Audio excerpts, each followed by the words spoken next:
Abusia ende ye kwa kokan election ho asem obi asem nka election no ho asem nti ende no me ba be ma run down ni nyina de ebesi ne krakra ne last wo ye Ghana ni a wo benefit e wom ende ye ba be kan ye 13 people and omo contest so omo be ba be hwe Ghana oman so ama na ye yie de obehwe ma no so ama na ye yie no se be yi o se nye yi o before am ewie no ende wo be hu election no ne final results any baby a ubedwin akọ baby a wo the emotions wo de beko se wo asem bi kan wo sika bi se ya wo sponsorship bi ya and then utie episode we a na why your decision afi obehu baby aba no ne to no nyina beko ne na wieye na wo ye decision na why ni today we are going to discuss election and contract for your soul.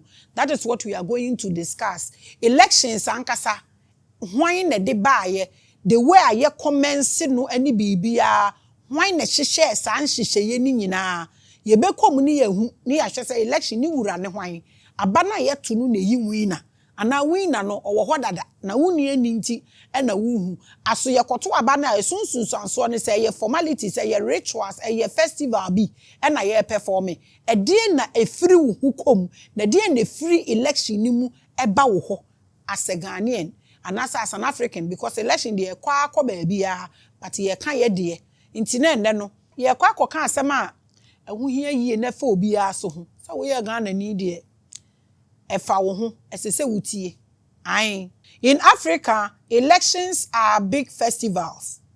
Elections used to be louder than any celebration in Ghana because mema refi ankranfo di afehye odwura hogbochocho from the northern region to all our regions, you know, obia won festival la oye religious people no wo festivals omo ye Christmas ne Easter okwa Islam for no won so wo Idil Adha any Idil Fitr omo so omo celebrate. There are a lot of festivals but election there aya the biggest esi ewo Ghana and also say Africa kuro bia so say ye hu news ebeba CNN na mostly no election and a day ye kwa wo no mo mostly election and a demonstration and a day ye mbekọ ehọ no mo na election kura ye say ye beka election wasema ye kan saying ye fa ne saying.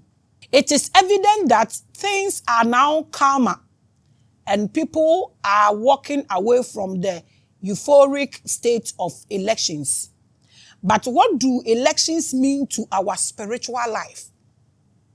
Ade na yehuni sa tra keke ana ewo hunhum mu ensunsansuo bi e de ma yabrabo. Is there anything that matters in terms of our metaphysical state concerning elections? Say you see ye elections efifa yakwa ni nyina ana no anse wako vote na woko asem bi eni akire biom. Our soul, our body and our spirit, is it part of this election? A day trade and na ya ekoso e wo hɔ no mu. A day nti na ya ye to aba na ye yusu ye kokromoti na ye de kɔto aba no. A day nti na ya ye de ye kokromoti bɔ inkeni mu ansa na ye de ato aba no. A day na ejina hɔ e de ma. Eno na mepese ye nyina ye hwɛ. Wokɔ Kristofuo mu a ɔmo bɛka kyerɛ sɛ wine ani brodo na ɔmo di no eye Yesu moja ani Yesu honam omo de ya anyonkofa e wo omuntem enti no pese mi bisa sesi ase sa election no so box no omo abobo na ye bekwa akohyem na ye de ye nsa beka ink ne ye de ni krakra ene sen ye de episode we bekwa awie no wo behu election no de obenwi ni onwi ni de ma ai eno na ne ye discuss. When you vote, what does it mean other than all the political party feelings? The winning and losses. Eya na the meaning no. Eya da important. And then no asema me pese me no hwe ni elections and contracts for your soul. Elections and contracts for your soul. And no na ye episode ana asema ne da pono so a ye koka asem se me meka election ho asem. And a time with Maame Grace in the best starting in the election bibia be wie last mo akwa aba why.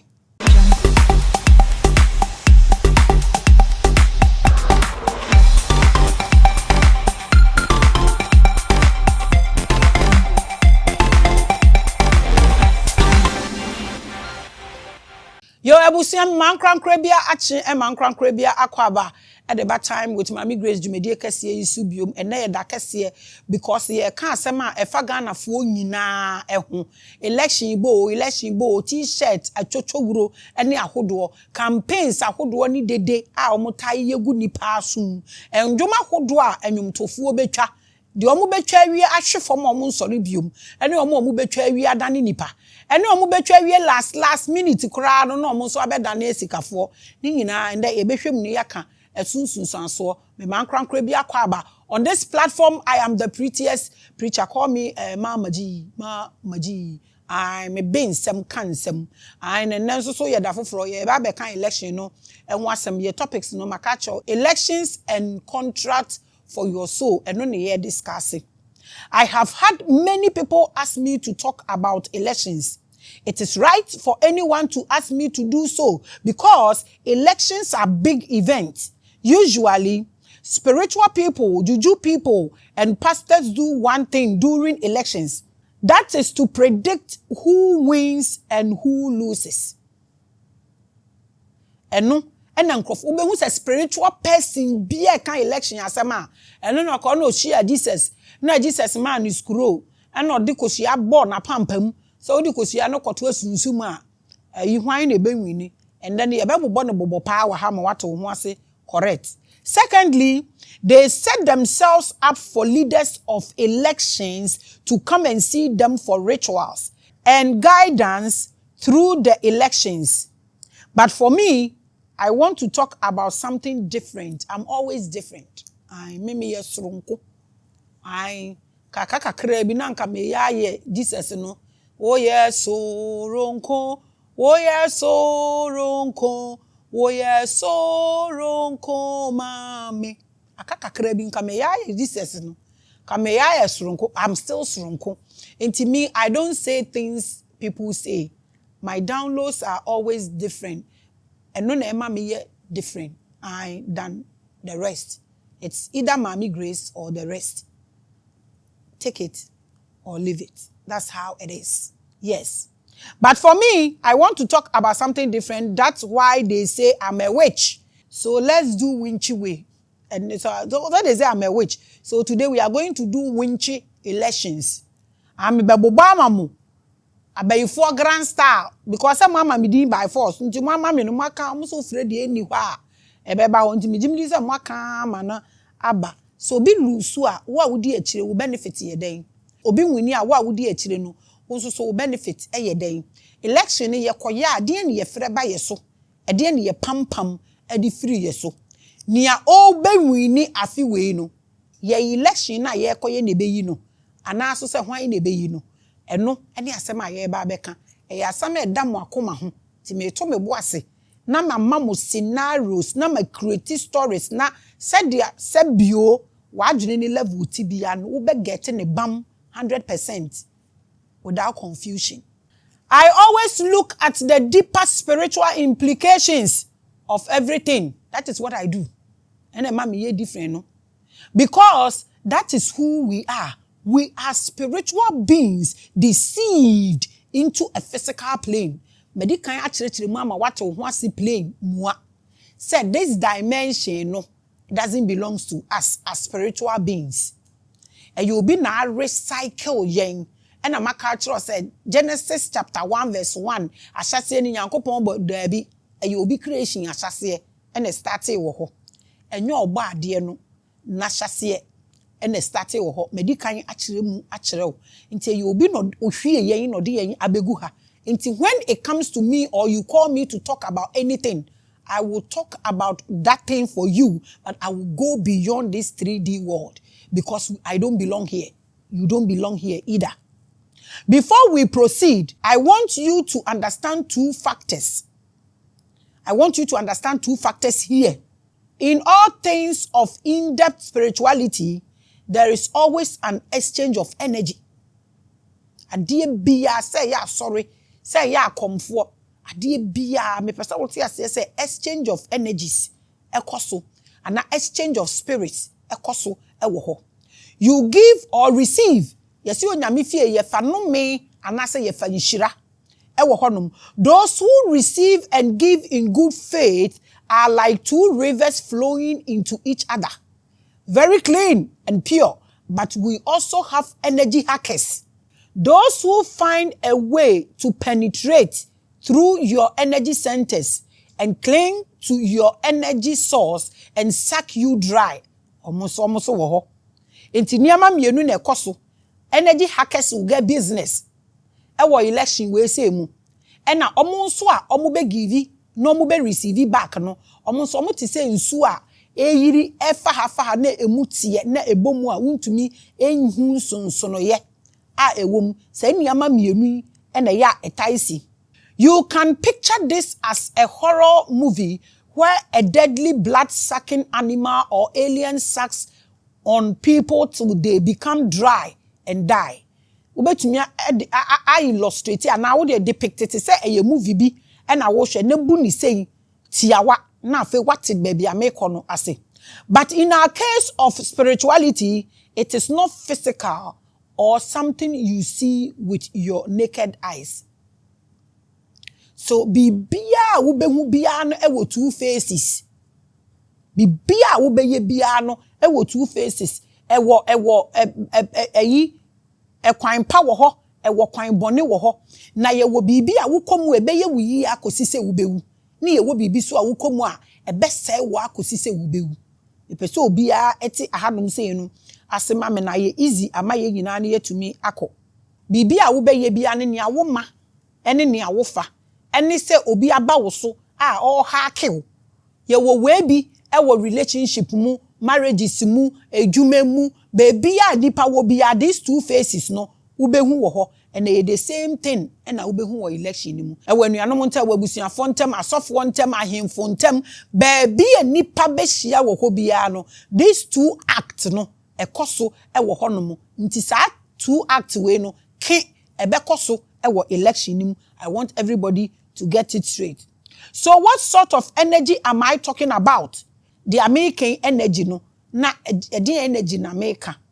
If I were a scientist, I would have been able to break it down as to what exists within you in the tiniest detail.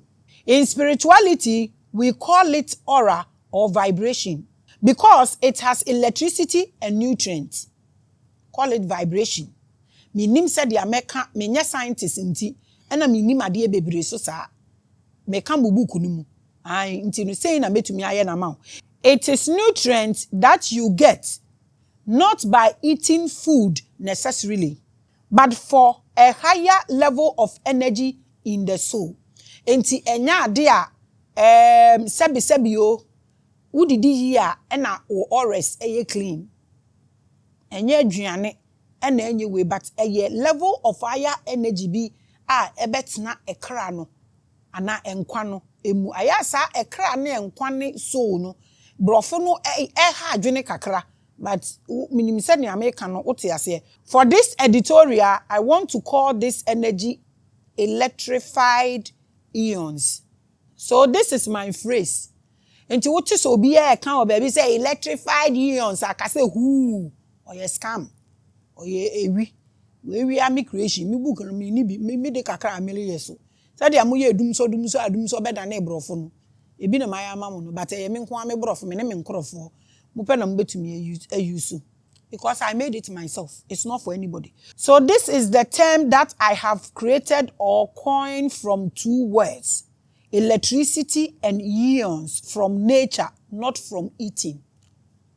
Ade a wo benya afiri abodi enimu na enye se wo hwe wo ye wo dress well ana wo dware ye no ena wunya hwe ye woni ama bi wo ho a ye taking for granted.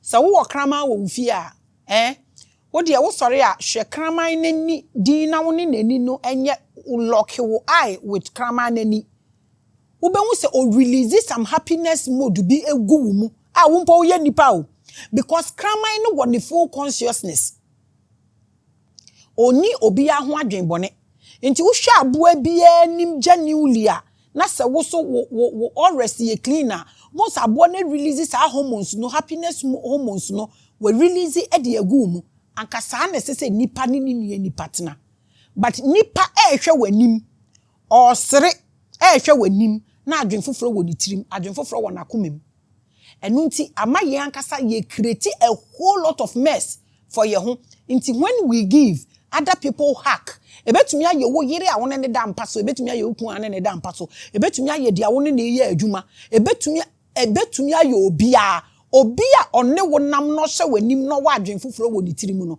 ade bia o release bia na hack and release genuine hormones bia emfengu mu emmoa na wo beta ehu ewo mu ene akola ya wo no foforo wo fa no na wo hage na we release sa hormones because akola no susu nim bone na we release sa hormones no e de egu mu anka under normal circumstance no this is how it's supposed to be anka me hwe wanim ni akomapa na me release sa hormones no e de egu mu ba me siri ya me kasai de wo madwen mu ene makoma mu obey den hu nti when you lock up with people ede ne ba wo so ye mu bu bebre nyade wa ye fa nyina ye nipa ye ne omonam na ye sere hwe omonim ne ye wa adwen bi ewo ye tiri mu no eno na cause a whole lot of problems ede amayen enti ye ankasa ye hacking nkrofo energies because ye nya genuine election ye ebe ebi be si form about the lowest level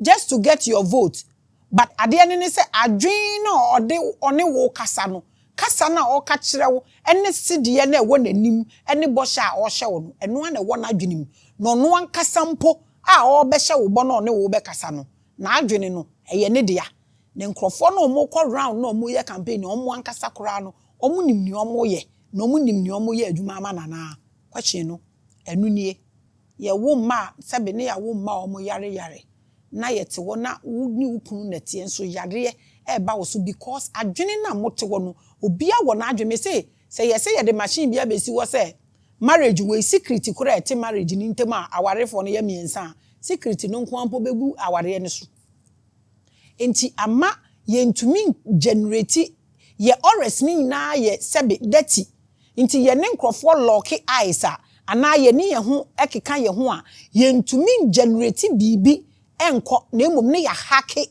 nkrofo energy cause woni obi isere no wa adwen foforo wo utiri mu aka hu so be hake wo life wo wa adwen mu clean o ka bibi a kire no ono wa adwen foforo e wo ni tirim. So if someone ask you what are electrified ions as Maame Grace preached, I will define it here. Electrified ions are spiritual vibrations that contains naturally charged ions for positive organic exchange. Eye se niama we wo nipa mienu ntamu a omo betumi ebu akonka mountain bia wo Bible mo o si gidie na ebubu mmepo gidie na ye mienu na ye nam ho na ye gi yehudi yenye honest ye mienu na ye nam ho no ye nje yehudi nti na ye frustrated minni aware bia ye betumi akase 1 year ni omo bu mfuda omo nkuntokwada adentia mo lock mo ho unnecessarily enye obi ampo no betumi ni obi ada dem for 1 month and 6 months o ye di niama bebira chekere ye ho ena ye ankasa ya dane energy hackers ne ye hack ye ho. They are not visible and are in the form of an aura. Enya de a udi like ube fat say Bible ya eda hwe se wahu but ewo ye mu eno na clock na the same thing free here ba na a generate power bi a generate healing bi a generate joy bi a generate freedom bi enye selfish nti woni obi lock na the same aura mokosro but se ba kun e wadwen bone a na o hack ba kun no momayema e adwen kwa mema remfi we are still talking about elections but me pese se dem di kan no me pese wuti bibi ase wa ha so that you get it to the point now unye confused e wo kwan bia so. There are bad auras, people with bad auras omo wo everywhere no omo so no omo force ni nipa ya adamfo obeye close to you pe obe hack you na wan hwe wo ye na wan notice nipa ni ye na okowure me be take 1 year to clean that bad aura no they abe pollute auras no. So now that you understand what we naturally exchange, I can move on.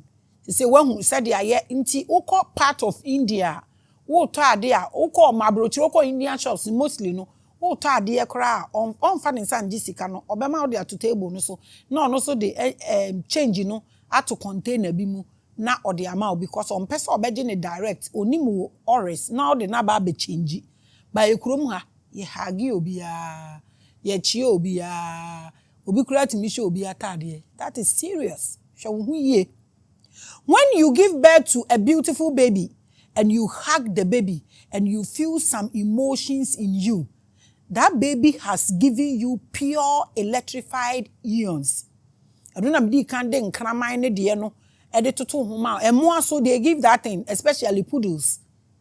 Omu yi sa de no e de mapa because mofra no omu nim adwenbone one wo nsere na wa fe ne se e wo nachi e de chiro adwen bi. This energy is responsible for all growth and divine purity in the spiritual realm.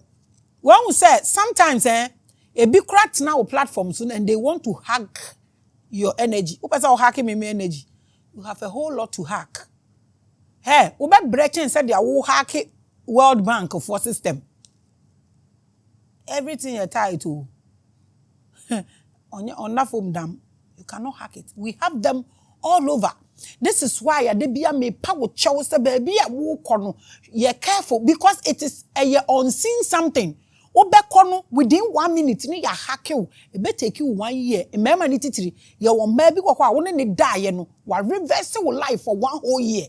Mo pa munye honest na monhwe oba ba ku bi a wone ne die. Your life has never been the same. Sa word ni the Bishop Charles Agena Sare dia. Oba ba ku tokro ba ku wure mu na wo life stop. And we gina wanna will struggle up till now. Yen check all these things. So there are energy hackers everywhere. Be careful in the name of spirituality. Na wasobeshi. Enti na me say emfa ho nkoboli obi aso. Tie information wo de o pese wo koji bibi akoji emfa ho nkoto obi so. People have bad energy so they will harvest your soul one time. Be trade on you. Tina me bo dawuro me bo hu dawuro ma wo da bia se hwe wo hu ye de ye wo fe de attractive no na wafa. Such energy is what you need to ascend beyond this dimension. Energy a pure, clean auras. And na ubenya na wo de ascend naturally ebe power emfa wo nkofom. Onipa ba ko edi muso a besi nne. Oda so edi muso. O say spirituality. Religion. I know there obi ascend odi wuso a na ne baso abedisu na ne yire so abedisu ascend eni ho. Ascension is not part of any religion. Enti say spirituality na ba ko no temo so na wo ko ware kra ono no obeka yes or no. That is religion. I want you to understand. We get this energy from caring for nature and showing unbiased love to one another. So person wunya clean auras. This is what you have to do. When two people are in love and they adore each other and they have sex, they create a frequency fully charged with this energy. Listen, sex goes beyond what you know. Adwen bone na wo ye tirimu ni ye dead nti na bia wo asoden ba. Ebia wasoden emba because of the way I heard that ye ni nipa na eda ni sikantia na mubu fu ya na obe ma ne nya ono na nasam nye de mema na ta yesa okoye niema na woche na nasam nye de no anaje obeda ho nya na the sex be cancel game no ontumi bie na no mpacha no onka no kre na brunsam nko brunsam na abehye ni mu ni ayi secret no keep no na de ne nan ba akunya na de aba wo so enyenye na why ba we nya behu na waye na fe wa hacking wo energy because adwen no de ba no asem no ye na hye ho obeka no wanka or the sex be pata me ma no na yesa aya mo nso mo na ne mu nchi na mu mbu na mo nto ncho na nka ne na ba ako no ntena wo na ya me ma be you chop money ama. The man gives the woman all the charged ions he has, both physically and spiritually. That's how powerful sex is supposed to be. But baby, hacky amount for energy unknowingly. because of bad adwin, any secret, a good crowd. Truthfully, is there pure love? Where the question? Mujidi saw dokain eda so ho.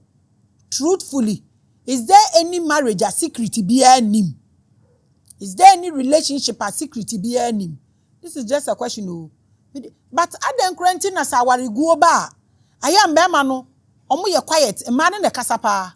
Is there any reason for that? Obema our jaya ba obe kasapi na investment ni ye huge na komete. Omo no omo suya nkrofo besere omo ndi omo nda yuzu. Na omo de asha omo ho. Bebre di omo adwene na nam o nti na me bisa se odokan wo ho. Bebre omo de omo adwene na nam nti omo abedane energy hackers ono willy cause onipa na woni nete not because open. Only need because of their ubenya. Only need because onipa no hu ye nyam. Nti wo pese wo de o miserable life no kwa tale ne de ne so. Na wo so se obi. Me say never descend low for anybody who cannot fit into your status. Say oh our renti. Hey, jealousy is real. Wo ba ka so say me wo bi no no ni bia e bedru ba bi na wo kono no otwe wasan. Jealousy is real. Never descend baby wo gina no. Your baba beto ho no one ne nantenko wo ka we ya bi mu bu befu o but opa descend low say obi nti na hwe say de ode be yo odo be hye na se atena wo so we nyansa wisdom we nyam pai bo nya hwe nyansa keke obi se Maame Grace o kasa o ai bebre de o ma adwene na mani hanti nti wo yo ba am woni nda ho omo di game no omo hye game ni ba na oni omo achi game no e boss say tare no was na achi na why you save. They will suck your energies and you'll be miserable. The woman surrenders her aura and electrified eons to the man, both physically and spiritually as well. They experience deep fulfillment and love. Sasadia we wo and to kwantimi mbefie ho da. Me na make achiro because I yet to say nsu a etene a ebo nsuom. Reactions bi animo eyensu fi ene kogu nsu papa mu abehu samna ehuro no mema remfi samna ehuro ye nsuo ena nsuo esi woso ye nsuo ba ye num samna ehuro nsuo nsu ni na ye nsuo nti udi gu abehu se nsuo papa ne nam na samna ehuro no enam ha bebre senya no mo sex life na akoye adwinfi ewe binum tirim nti omo da instead of fulfillment of love no de bia omo kun ayire so 2 weeks bi omo kun ofie ho. There is an energy hacker there. Or hacky energy. The woman shines and glows in beauty. They always feel powerful and in charge. If sa jinene ya, enye sika nema aware ye beautiful. Eye the connection, the understanding. Sometimes we show nkrofo or mo marriage hey, now show mo life, we show mo makranta de ani mo mpaboa. Obema ne ye oye construction ejuma oba na nua kosua to create edi ni kunu nachi obema ne ye oye no mortar ne ade no na oba ne de kosua ne nam site wa na waton awie owie na ne kunu ni nyina ne kunu so abo construction awie na omu nyina omu nam na omu aba sankrofo wo omu nim say they have peaceful marriage and a peaceful life because onika enlightenment is everything we should pursue. That is what will make you understand what is called life. Enya kao kofie mi fie wo to parazone bottle baako na omo de clean fie ni so obi ani nya kasa po mi nkoko o hawa nti de na nipa akoso egu no ho so wasi dan keto ebi untirem nwo ho per car kase maintenance ubetimi or how we don't even understand what is called life. Ye nim what is called peace. So no asore ye no afa natade ye hye ye no adi aduane a opese ye 2 cedis say ye 3 cedis obi antete anhye wanu onipa se ompe we da the greatest gift ever so onipa da ya onyane ye onipa en appreciate age se car ne dan. We have a problem because we don't have consciousness. We are still talking about elections. Ade a wode wo kuma ehyemu no me bubu ama wa ama wuduru wa na wa okogina ho a why you steady ai. Yes, oba oni kunu no otanya skin rashes. Like oba onye sex no otanya skin rashes. Doctor bi owo social media no so. O say oba wotena wa na se wa anye sex a na wa de na a fracture. ana man stugu ne so omu di doctor ya tem say man kasa mo exposable man kasa mo expose mo ho abusua sani ama we nyina yentumi nhwe ne ye bibia basanti sex ni si a na ntokwa wo fie ho always na ye exchange ni nye papa yesi oba eye sex a na ne skin e shine nti se da bia wo yire aye futa tafu e no si fie ho ne ho basa na kire se enye fulfillment de koso wonye sex obi haki obi e wo fie ho nti da bia obi isu one o partner si ho da bia osu onim wade a wo ye bia. This is not fulfillment. Bibi koso obi haki obi energy ewo ho. This is how the most important energy in spirituality is exchanged and used. And he said, we a spiritual person. Now to me obi in klekea. Now many panty we yase. Na yen to me share. Oh hello. Ube to me she obi umpenasem just pass.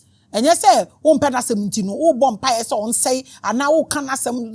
No, we don't do that. So when you nipa yeah, you just pass and go. Open asema, you go close. It's as simple as ABCD. Yengina yen to me nyepe. But membe haki obi energy. But in the black market of spirituality, where the agenda is evil, they deal in demonic operations to steal and hack these energies. Adie ya wusha feni adie na meka nyina no in black spirituality no, it doesn't work like that. Omo de nanimu pa osire twa wanimu so okum onim na osire oh hello sankrofo no mo tai wo lot of voices obetumi adane ne voice male female animal queen ka onu nipa ba ko ne voice be 20 omo tai sheda ye meko openingfo ebinum. When someone forces himself on a girl and abuses her, you have stolen her aura. That's why issues like that go beyond the physical. One day, I will talk about rape. You rape people, and because you have money, you feel you can go scot-free. Oh, go. It goes beyond this. Sadie no ka wancha wontumi ntua wo baso wontumi ntua. Ye beka ho asem one day because ende no election asem ti me mpese medidi aba form na one day we will talk about rape. You rape people and you think you have the power. But in modern times, this particular energy is being stolen through tricks and illusions. In Crawford, oh, na me che usika we, me pesa me boa o, na wunya adwuma we, na wo yesa asese in Crawford bebre, o di sika krata de ajo do honama ka ho.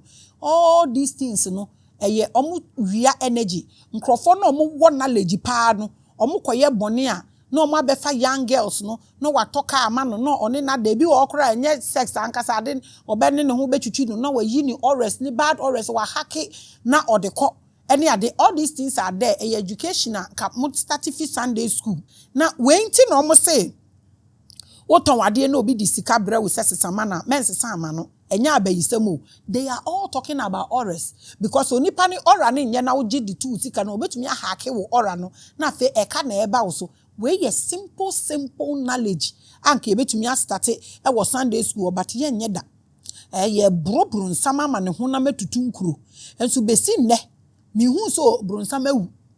The aura is stolen through the use of unhealthy frequencies in music and sound that takes these vital energies from us without our permission. Enyum so ne de ye no se wo te kasa no se wo nte kasa no omo ball frequency na sounds and vibrations na wo jump na wo ja se si e bi na ma jim ho na me kono me na ma na me ye ozeba e kire sen na wo huri you go do me lomo ene de ma kasa lomo e na akokra sheriff ono so na sa na osa na wakon me hwe video no be 1 million times. Wahu, this is what sounds also can do. They can make you and they cannot make you. And until na ndwumbi wo kwa wutia na wusu.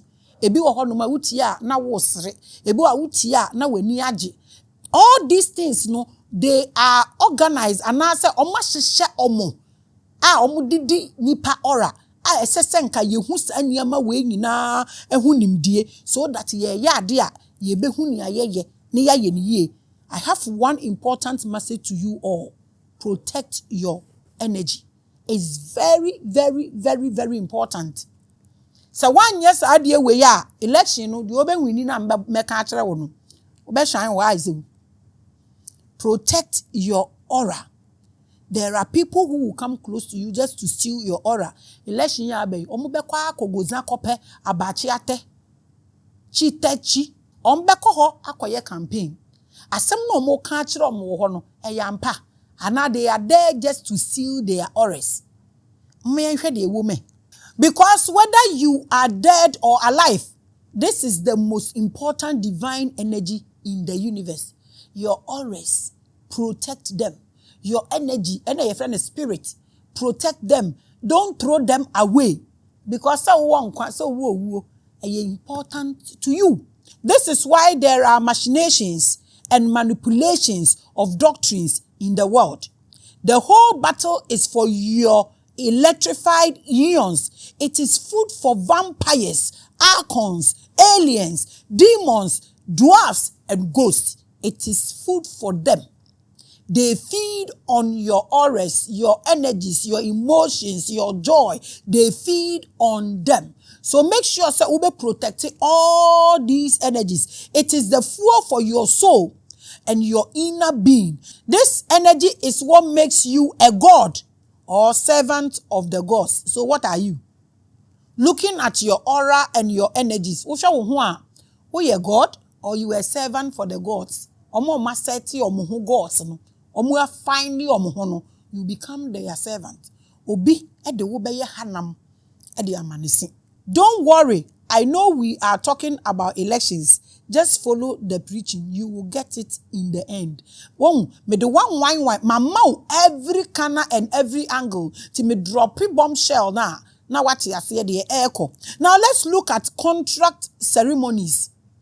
Contract ceremonies. Everything in this universe is created to mislead you into willingly permitting some entity to feed on this energy or take you into a place where your electrified ions can easily be hacked or stolen. Say, yeah, sorry. Say, whatever worship, anything worship. Say, your relationship. Say, when you have your business, if you don't check, Adiana, Sankrofo will lead you to where they will hack you because that's what they feed on. Now, you hack you, so the other coin. They will make that person bigger, not the more people. About to say, drugs, so they are the most powerful and the most richest.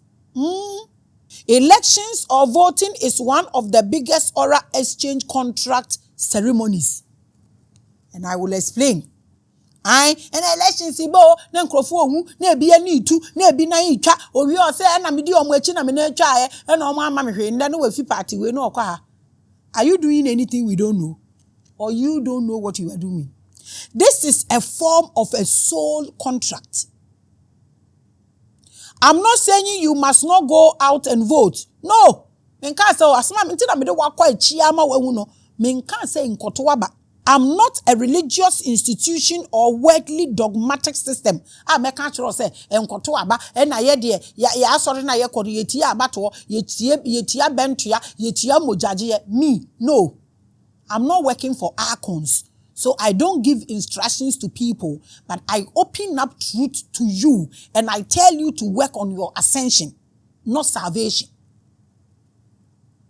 My assignment is to let you see many hidden truths and theories. And the purpose is for you to know, not to be confused. That's what I do here. Inti nya dia me kan we ya kire waka kire se men koto baba me ma wahu ni ewom dia wo koto ama no so wini a wo di ewom olusu a wo di ewom na mama wahu say in all no dia owin ni soso. So this message is not against elections or you voting. I'm telling you what it is. You decide. I'm just giving you the spiritual ewom bibia in totals of election. So wa wasem the aka no your decision is your choice. Ebi person omu nu meduro wu. Obi so yare o person ho to no obenu bibi ama ne ho ato no. We have choices. So why am I saying elections are ceremonies of a soul contract? Sesana meka de ene edi enti na meka we.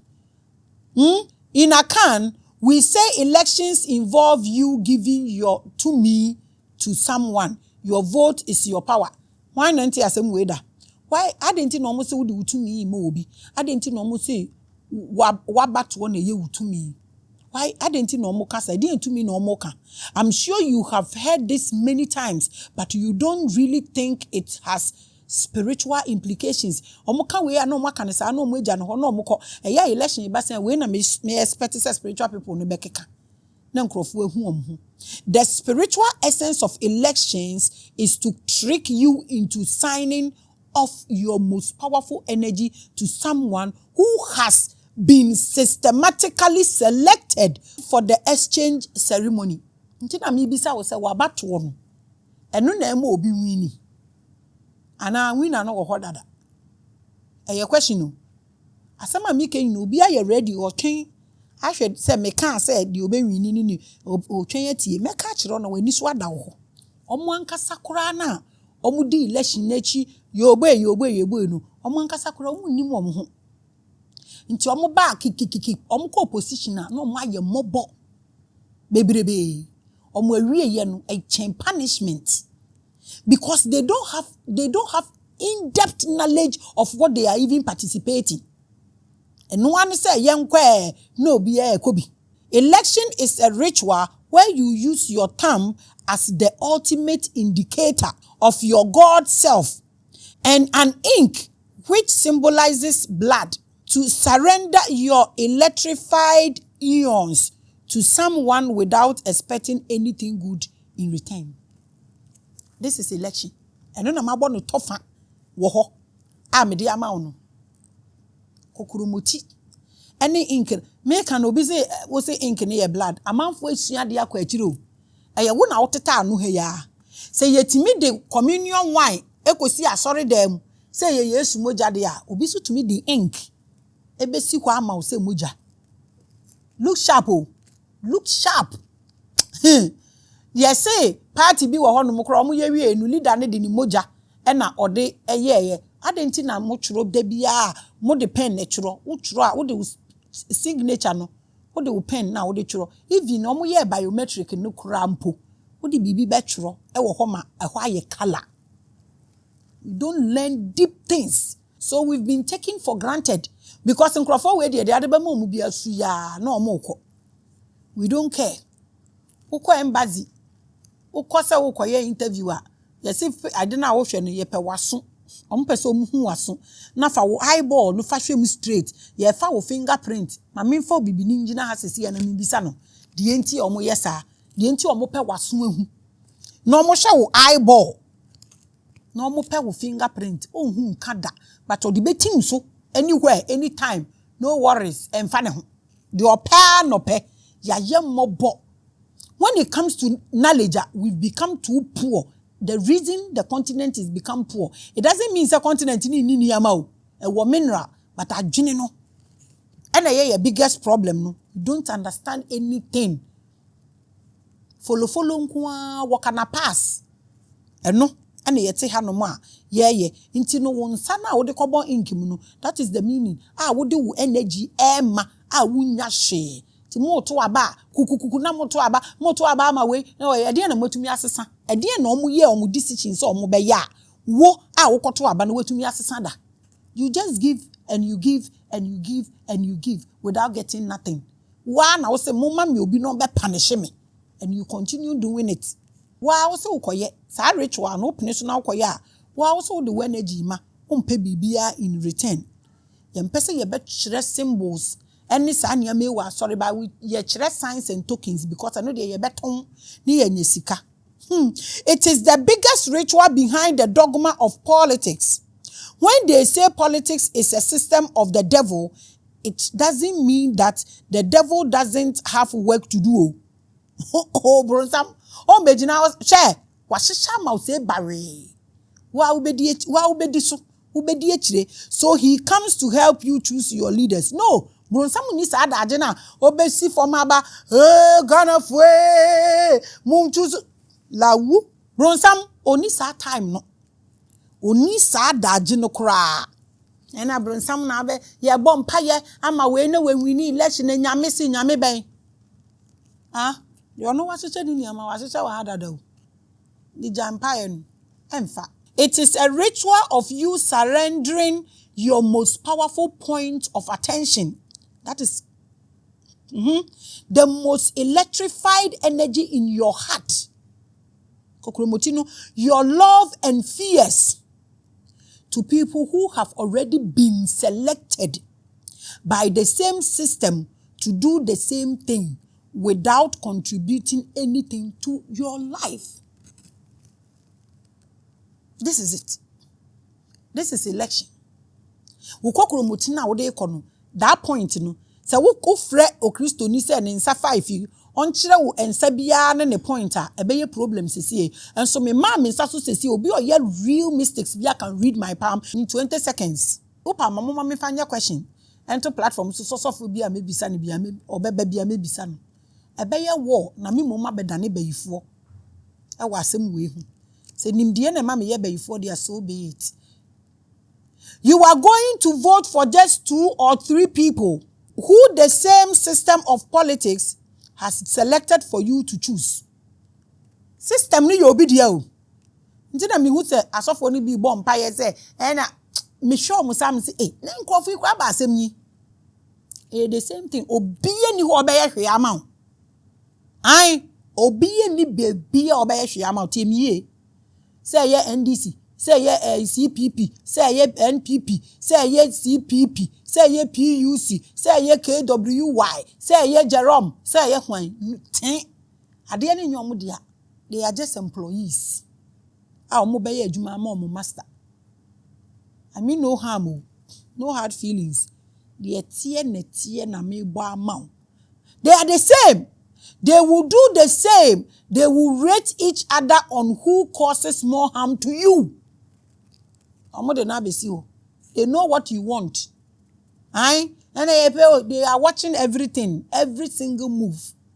Ghana cry, you need database. So would birth certificate now obedi lie bibia ye di lie. Nothing is easy here. That's a maya. The system has carefully selected them, not you. Ye kwani de normal rich ye de komo ye de 2 minutes. Ye de ora so komo mo se muntiatia so mo ye sa abe. Aye.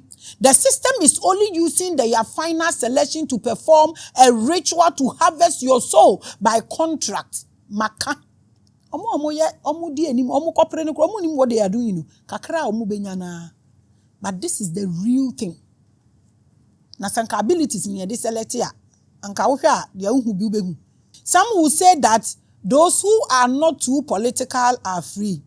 You see, some people follow politics with their spirit and get nothing. Omo ye die hard. They get nothing. Pains is what they go through. Now at the end of the day, they betray them. Some people are floating voters and some don't vote at all. All of you are part because the ritual is a covenant that says that the majority means all citizens. Almost Ghana de kase truthfully. Me one city could me nyabi. And so mo kan say Ghana de ka me kan hu bi. Me ye Ghana ni nko ade. That is how this whole system no. Eye adwuma. Majority carries the vote. Whether you are a die-hard fan or you don't take part in elections, the rituals cover you. Ya waje wo ni wu fie nyina Ghana for 10 kwa Ghana for ye nyina yakọ. Oje obaako anu waje ye nyina aka ho. There is no escape. Once you occupy a particular country, their election is sole contract that includes you. Finish. So abusia, election and to who wins the election. Elections are intelligent secret rituals by secret societies that they use to take soul covenants of their masters or leaders. But they can't show secret society ni muni emu ahodo. So that the leader can place an order on the members. That is why secret societies are called orders. This is election. Until we get deeper into this. Waste of time and obrehu. You submit yourself by giving away your divine freedom and aura to the order to do whatever they like or want with you. That is what we call secret societies and orders. Election is part. Says the internet is broken. Didi. So almost say no produce baby oil, any loops, ni lubricant, ni edi keke kan bishop of we nyina aso ayeshi wumi. Baby aye woni o. Na wo bobra na wo try. Wo ye say be yi ama wo. Na wo bre, wo hwehwe opportunity kura wunya bi apparently. Esa na afite o eko. Na here Bible na afite gbeme ni ne. Obi se me o se me nkra na no ye de. Falisa. Edinyo. Se ya ma ye mensue niama wei. No man ti niama wei ase. No se nyuma no beto. Bola no bebo. Politics no be ya. Obewu wo kwan so. Because knowledge na ye de be man krofo no ohu order obekọ na chi kakra ohu loop wo ho a obeka cho ade na wo bem no it has no end ohu baby oil obeka cho nse baby aye hard no de be penetrate ho no yan kan kire ye mma no nti de ohwehwe na na ohwehwe ye betia ne ye mma na wu ne ye mma na sei. I don't know why we find it so difficult to invest in knowledge. Bible ye mukita yi tawo hu nkola na ne mo yesisi Niama nkola ni me say drugs na asem no de me yemu hihye me senya. Ezi internet no. Ajiriga. Voting is a ritual where our aura is snatched away and stolen without us getting any aura back. Internet just omo hack no no. E di ka kire mu akire wo. Sam ka cho se wa hu dia baby am de fa baby am de wo ko. You su nyansa no wakasa. So because we don't get anything back, we become poor. We suffer and we die off, despite what we have here in Africa. We've given everything out. We've given our energies and auras out. They have hacked them. Because ye more knowledge we. Then after 4 years, we tell the universe that, yes, we agree to suffer. So we renew that ritual again to prove that we are still allowing our aura to be stolen without us getting any aura back and with no benefits. This is what happens. Inti de bia no mu de obi abegina ho, de bia mbenya nipa foforo, de bia nsakra ye bia mfi baabi ye ba, nsakra bia na aba. Ade na aba, se ye nyane emfiri awufuom, ene nda any pretense ni mu ni ye greed and fi wona yan focus e what this kind of things so as spiritual people na say ye the mechanism we na be ye adwuma na ye be yi spirit na fi ho as spirit beings we will suffer more than we are suffering. Mark my words, ya anya hwe yet na ha in 20 years wan hwa Ghana ni nya asase nton si dan wo so den krofo edi amode che o mu free mpo ekosi sen na ne o mato atu yaka. That is elections, freely giving away our electrified ions and not expecting to begin any electrified ions back. Energy nama. And we agree to suffer the consequences. Your best suffer your bema just like tithe and offering. The bema reducing and only padaseni kom or si onyane na ono ne mfaso onyanti. It is not only the anxiety, fear of losing elections or expectations that suck our energies, but the main catch is the real ritual ceremony. Enti paper no mamu waste paper ne maye na ye ntua tax no na ye mbre bebre saa because at the end of the day ye twi ye mutin ton time de ebesi no eno ana maka ne hei de amobaye ne maye dada ese ye mbra ne ye mbeye ne ye mpene so say kumio nkrofo we kunye ko. Who wins the election? So when you are in love with a boy and you are doing a blood covenant, How do you do it? Eya only nkrofo ka someone theater now they are low. Until I'm saying their piece they ba so low. Obi abejibi. Don't you break your thumb to bleed and use the blood to stamp the covenant? And no na ya moye. One on the boy ye bi. Hey, ya walk a lot. Tell me your girl. Na mo of papa na boys no. Mo pem sam obi a person boko fa na ma bibia ba. O say ye nya na mtimu adin ti ada e be covenant no. Said and na me yare. Awo be di me sam agidi amaji. Hey, Charlie, people do good. Hey, so you dip your thumb in an ink and stamp on a paper and you don't think it's a blood covenant? You don't think about this? Huh? People have mastered the games of manipulation and control. Nothing you see in this world is what it is. Everything is an illusion devised to eat your energies. This is election. This is election. Abusia, I'm giving this out for you to heal your eons. Because until that is done, you can't also ascend. You can't even pursue consciousness. So let's look at healing your eons. Enlightened people have many ways of recovering in life. If you give attention to someone who doesn't love you, you become depressed and develop all sorts of mental health problems. It's not working move. The same people who are divorcing in church will insult Maame Grace. Truth.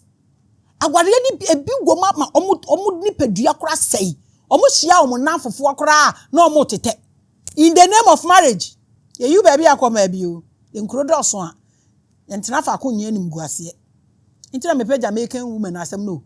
Omo se me ma ne do so ntumi me ma ne pressure. Nti move on. Se wuti baby odo ni ho a. You are depressed. Hey, in life nobody is inevitable. Enko ye a move. No nipa wu an wase ye. O saman de ye se ni da so bi eni ni so. Nti mira ye ti nkwamu. Abusia yes, I imagine they na to nwum no. Men ha ho sa. Na wo de ade ba ko akekere wo ko nipa ne mpa wani mehu. Obu che se niam nkrofo kom. Ghana for ma mumo ya ade omo pawade ye papa. Na omo twantro asem na sia pai asa ye wie no. Na omo twantro last minute na omo abeka no kre. Hu na ebre wo na wo ble. That's why after every election, depression and suffering set in. There is nothing like love. Be careful how you receive the promises. Shishi. No show. Because election means we have agreed to give our energy and expect absolutely nothing in returns. That's the meaning of elections. Inti omutu a omukikan nsem na omutu aba ni wi apa na adane issue. Sesi e hwe ba bia dollar nam, hwe ba bia pound nam. Sesi omuso omati fuel so ne kura ne sen. Who is who? Yediye bochacha ne saa de ohwehwe ni nnwuma no hwehwe ni ndwuma no oto aba ne wiade mbiem na woye unya.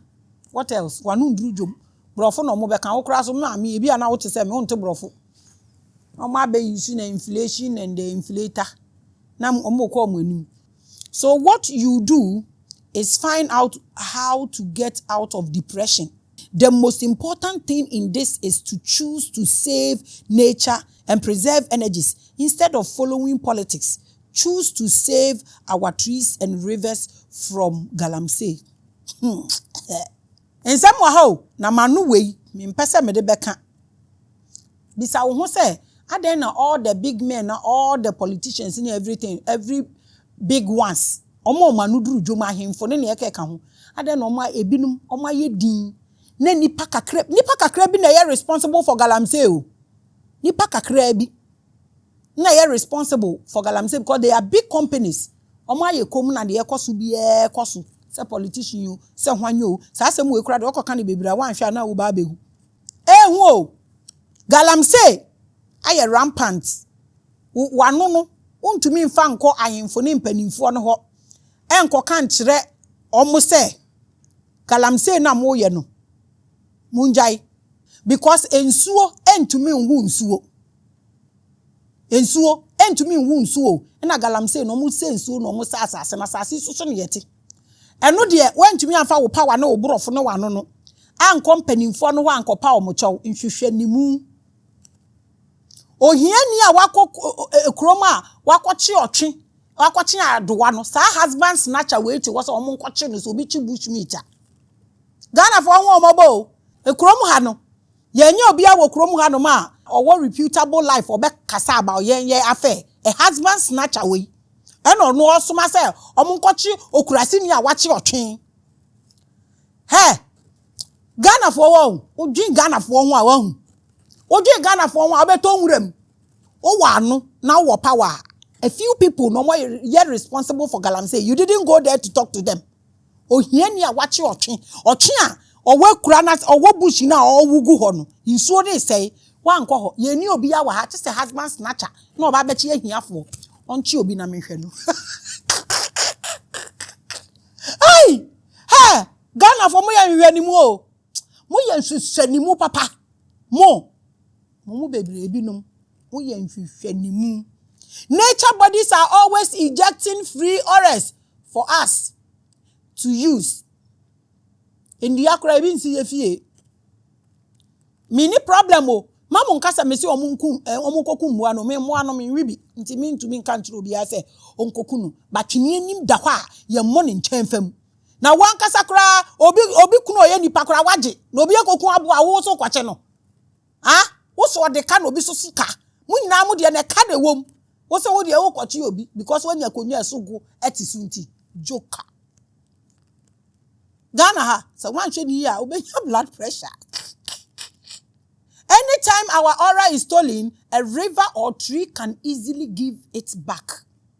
Tina abrofo omutu efie ba ku bia no mu jedua na esim obibini twendua nyina onke. So instead of elections, choose nature. So machiremo enye nature asem obi e kan na say eyinu na ha me no. Enye no. Choose nature. Nsuo na mo se no mpanimfo. Minim ade a mogi sika na mo de beye. Se mo betumi atwa asase ni bia to mapampamu a, mentumi wanhwe ne ye beduru ba bi onsuo kra ye nya bi no because nsuo na enwote so otwe ene adowa no. Get near natural things that gives energy. River, trees, children, family love. Ujina ho ka isema ye nku na ntwie. Asore na reduce family to nothing than funeral because omo nyina omo ya abayifo. Family love is missing, it's lost. Tete no nka woti wuda wonu fi unua mo natim na ade chena won sore ya omo abewu tete ne nipa nwu nda dan mo obi ehun ne da. Na sese ya toto war because religion say omo ya abayifo.